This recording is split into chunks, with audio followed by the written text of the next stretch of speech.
Hi all, welcome to another episode in the Leading Safely podcast. I have a special treat for you. As you know, I'm speaking at the annual Community of Human and Organisational Learning Conference in Portsmouth, Virginia in just over a month's time. So, I've been reaching out to other speakers and I have a special guest episode with these trailblazers locked and loaded, ready to go. This episode is one of those. In this episode, I'm chatting with the amazing Laurin Mooney. A former ED nurse and hospital supervisor, Laurin saw firsthand the system approach to uncertainty and the unexpected impacted outcomes. She went looking for the best strategies and became hooked on high reliability organising and translated the hallmarks to 9 questions to make it easier for beginners to understand.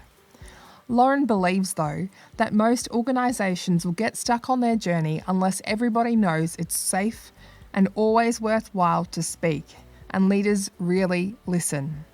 So, she's spreading the message, change the conversation first, and believes that only then will everything else get easier. Laurin is the innovator of the Speaking In strategy for leaders who realise that speaking up does not work and leaves people powerless to learn. It's a great concept, and I hope that you will gain as much from this chat as I have. Hi, Laurin. Thanks very much for taking time out of your morning over there, I take it, to meet with me on the Leading Safely podcast. I really appreciate you taking time out of your day, so thanks for joining in. As you know, I ask all of my special guests 4 health and safety related questions, and that first one is around leadership and what do you think makes an effective leader when it comes to health and safety? Okay, well, thank you for having me. Happy to be up at this beautiful morning to share. Okay, what makes an effective health and safety leader? I think it really starts with the assumptions and the attitudes that you're working with around how people work and how complex systems work. And I think an effective health and safety leader works with the assumptions that cause them to say, I've got to go out and ask the right questions, starting with the front line. So, and the number one being positioning, how can I be helpful? So versus how can I bring you more hard work? What do you need to do this job well? And what do we need to eliminate? So really like a servant safety professional, but also someone who can facilitate or co-create change across the organization, realizing they have power that the front line doesn't. Hopefully are granted some power by those leaders. Yeah, and the other, so I think about it this way, a safety leader, it starts with the heart. And I think a caring and humble heart is what really pushes forward that curiosity to learn. And then really big ears. I picture this, I make this little body up. So, because you really got to listen. And we've been stuck in like telling, I'm going to tell you how to do it safely. So, humble heart and those listening ears, eyes that really see the big picture so you can understand the pressure from the front line to the boardroom and even beyond, right? So all the pressures crushing in on safety. And then a backbone to stand up because the stakes are very high. And everyone in the organization for the good of the people and the business will need safety leaders to take a stand because they are uniquely positioned to see how factors are coming together that, maybe the top or the bottom of the organization can't see. And then, hands ready to help. So that's how I view effective safety leader. Oh, that's actually really lovely. I think I could almost visualize it. You do need a little cartoon figure that, so this is what it looks like. That would be great. Almost a new idea for you. And obviously in your career, you've come across, I'm sure, those people that have been stuck in their ways and not wanting to make that positive health and safety change. And what kinds of words of wisdom or, what would you say to those that are dealing with those people that are stuck in their ways? Okay, yeah, so stuck. Well, first I'd say let's talk about your history and your relationship with safety. And either there's some sort of uncover a fear of like moving forward we're going to lose somehow, right? Or what are we actually gaining by being stuck? So there's something under there that we have to get deeper. And then really it's easy to stay stuck when we don't look forward and say, where is this taking us? If we don't fix this, where are we going to be? How many more accidents and people are we going to lose in the next year and 5 years?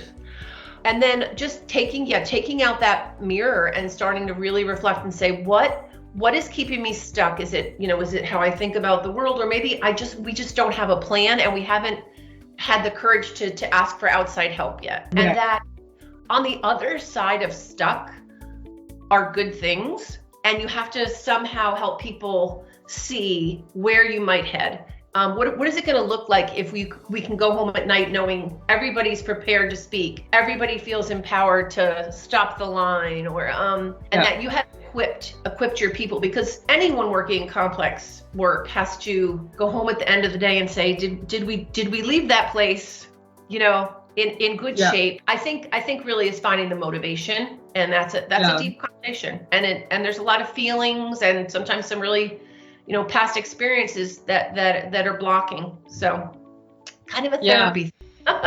What's that?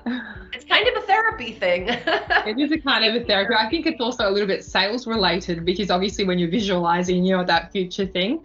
I remember hearing real estate agents talk about, if they the buyer starts talking about where they're going to place furniture, or they're visualizing their future in that house, then it means they've bought it, basically. So it's kind of like that in the safety world. If you can visualize where you're going to be and what that looks like, then potentially you've already moved, towards it. So that's a great thing to have. And then this is always an interesting question, and it brings up some very curious and interesting answers, from everything from like zapping people to riskometers and all sorts of fun things. So if you were given as much resources and as many dollars as you needed to create an invention that would solve a workplace health and safety issue, what would you invent and why?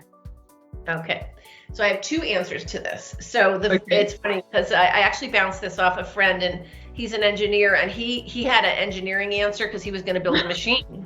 But and it's funny because his machine's going to talk about two of the outcomes that would come from my pill. But like my mother would rather have it be a supplement. Okay, so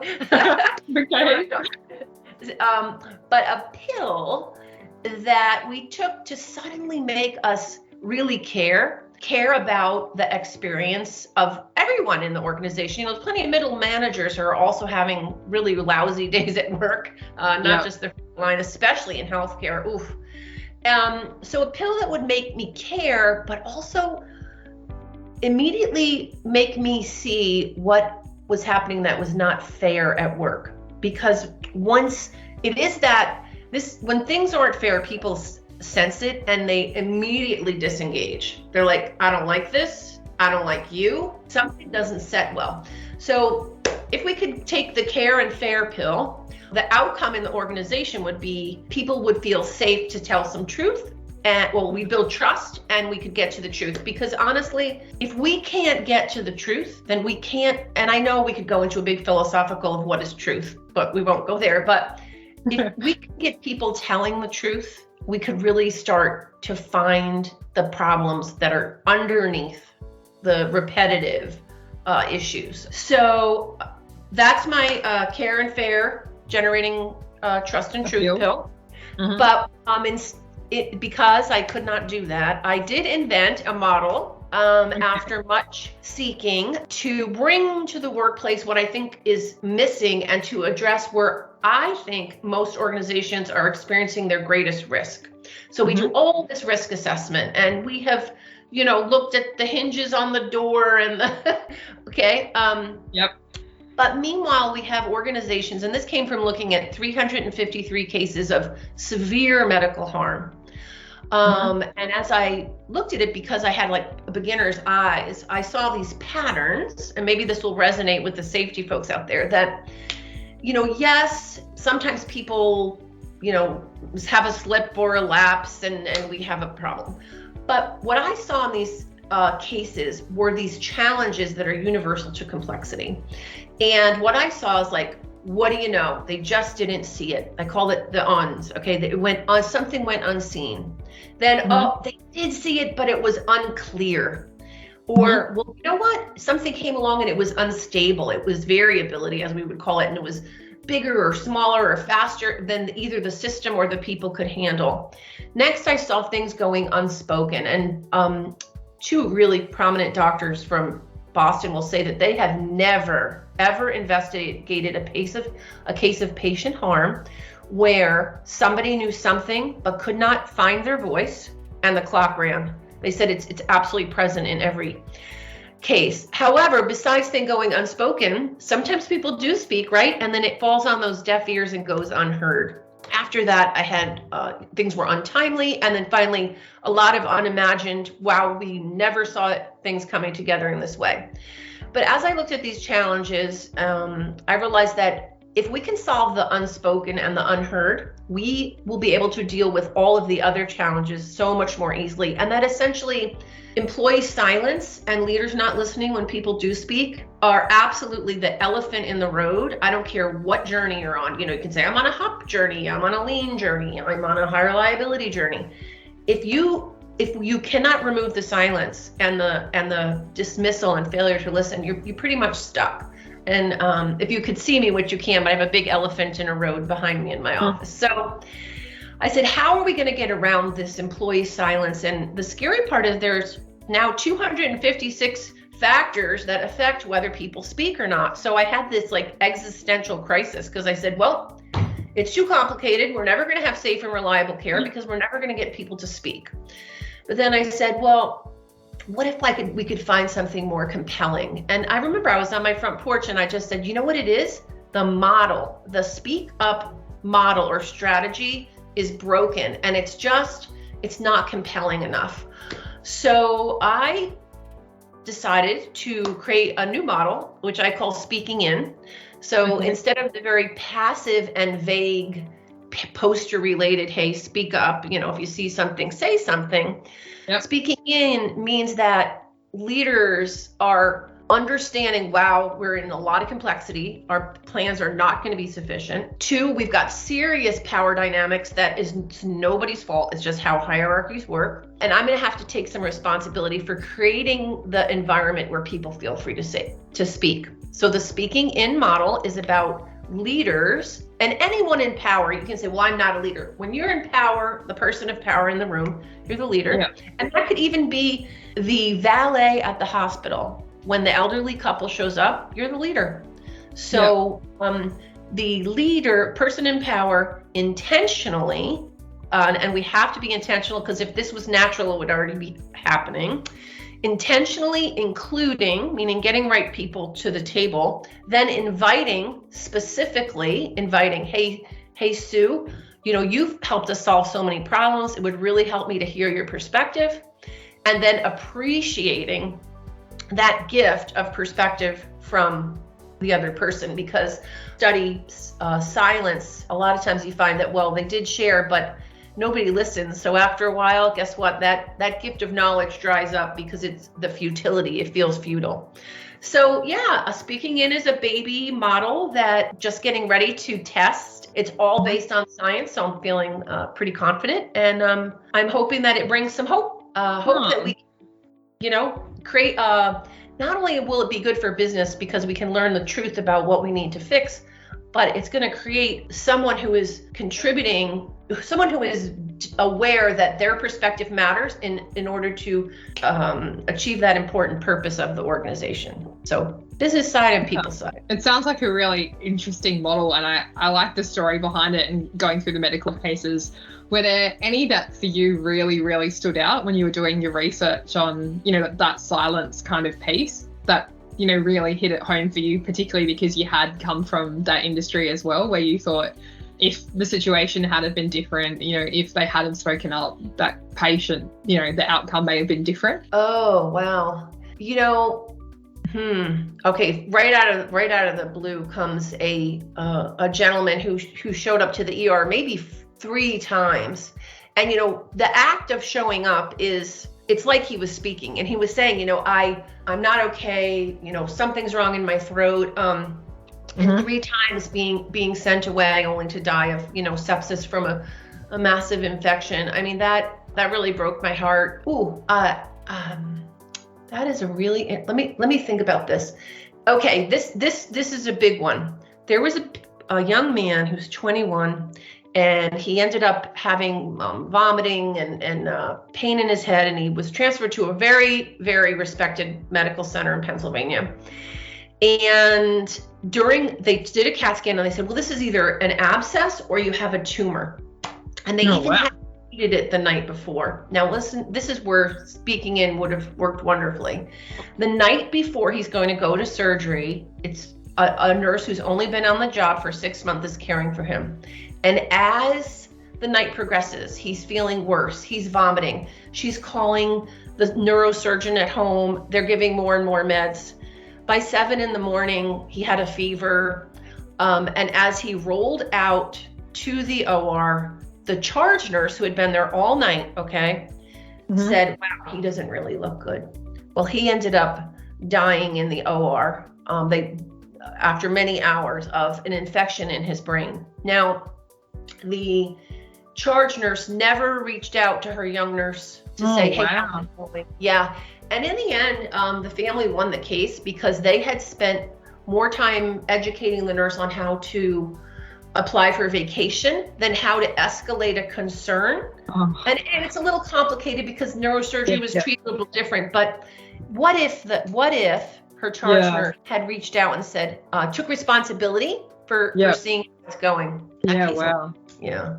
They're really high impact kind of cases then, aren't they, that help guide, the way that you've created the model and what it can do.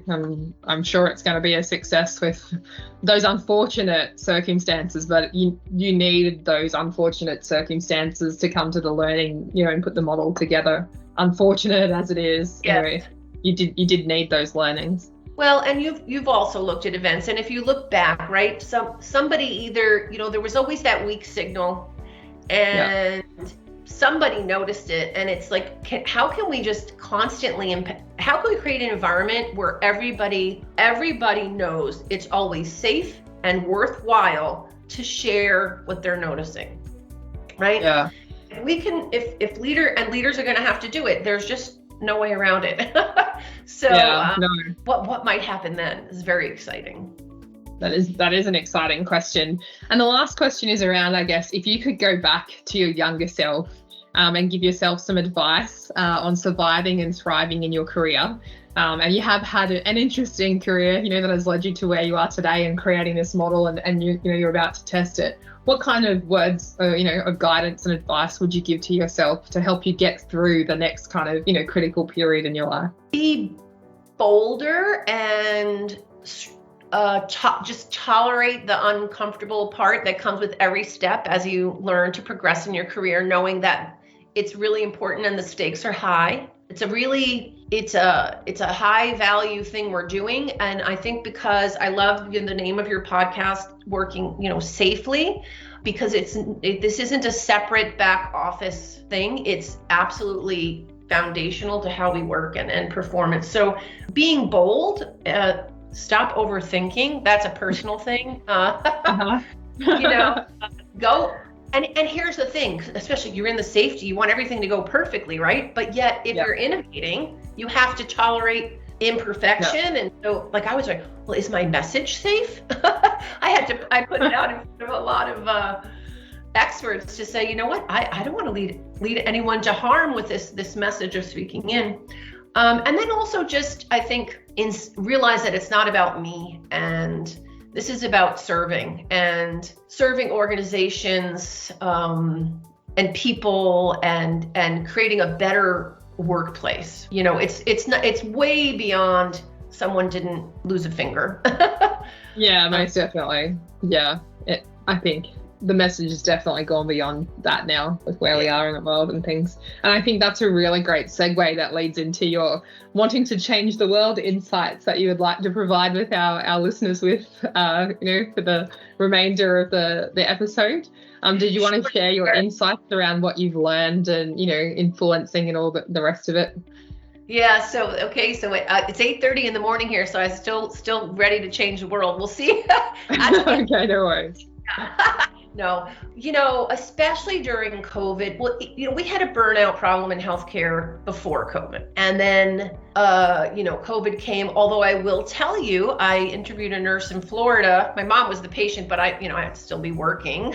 So, she said, they're throwing more money at me, but it's not going to be enough. Even though this was a pretty good system in general, and I said, well, what would you need to say I really enjoy my job? And she was so interesting. She said, when I worked in COVID, and I would come in and I would get gowned up and I would go in to take care of a patient who was sick as a dog, and I'd be in there for 2 hours. She said, but right behind that plastic sheet was my manager or people from other departments, and they were right there ready to give me what I needed to do my job well. And I thought, Okay. So even though it was so hard, the system responded in a way that caused you to be thriving in your work. So I often think of the healthcare workers, and I'm sure that could be the same in mining, and I don't want to just elevate healthcare here, but because of the way we work, what condition do we send people home in to be either a parent or a caregiver, maybe to an elderly parent, right? Do we send them home at their absolutely wit's end with no patience left, frustrated, can't read that bedtime story because I'm so angry at the new oat policy that's going to help me, but not really? And I thought, I like to think about the good things in work as a broad category. So I say, I challenge leaders, with every decision you make, are you bringing more truth, freedom, and justice into your workplace? Because if you're not, you really need to consider, what is this decision bringing into the workplace? And if we can create the good things, belonging, learning, safety, okay, that employee experience is so connected to your outcomes. So my what I really wish for the world is we could see the employee experience not just as, wow, we can produce more of our purpose and we're helping feed more people, or we're helping, make cleaner gas, but we're possibly providing people with something they never experienced in their family, never they experienced in their community, and never experienced in their country. So if we're looking at the world saying, well, it's not going well, where are we going to find the beacon of, I do know what it's like to be treated fairly. And that happened to me at work. So I also think it's not just as, oh, this sounds a little pie in the sky, but look at the power that leaders have, because they can align their choices with that. And to me, that would be extremely motivating to go to work and say, you know what, we're gonna mine coal, but we're going to also create a worker that goes home at the end of the day and says, let me tell you what happened at work today that was great. Yeah, wow, that is definitely a changed world. You realize that, right? I know. You weren't kidding when you said it changed the world. But wait, I want to share something, and I think this is why, and I don't know if Mr. Schneider's even alive, but when I came out of Hartford and I had trained in the inner city, they were happy at the rural hospital that I had a lot of this, inner city, a variety of experiences. And I sat down with the CEO, and my mother at that point is like, I don't know if you're ready to supervise a hospital, but they took me anyway. And I said, Mr. Schneider, what do you expect from me? And he said, just do the right thing for the patient. So you know what I did? I worked for 10 years with no fear and no cumbersome worry of, well, what if I have to break this rule today? I knew I could, because sometimes the rule didn't align with what the patient needed. So I think because I did experience that workplace, I know it's possible. So I want to give a thank you to those folks that created that culture for me back then.